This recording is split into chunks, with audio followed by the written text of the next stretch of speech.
Hello বন্ধুরা, সবাই কেমন আছো? আজকে দেখো আমি কি নিয়ে চলে এসেছি। এটা আমাদের মোয়া। আমি বাড়িতে আজকে মুড়ি দিয়ে মোয়া বানিয়েছি। আর এটা বেগুনি বাড়িতে করেছি আজকে সন্ধেবেলার মেনু। আমাদের সন্ধেবেলার মেনু। আর এই যে দেখো বন্ধুরা, আমার এই যে ছোট্ট গোপাল আগের থেকে তুলে খাওয়া শুরু করে দিয়েছে। এই যে খুব দুষ্টু, জানেন তো? এই যে আমার বড় ছেলে বসে পড়াশোনা করছে।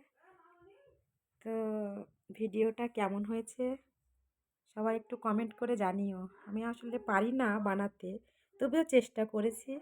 মোয়াটা বানাতে আমার বড় ছেলে খুব কাঁদছিল, মোয়া খাবে তাই বানিয়ে দিয়েছি সন্ধ্যাবেলাতে।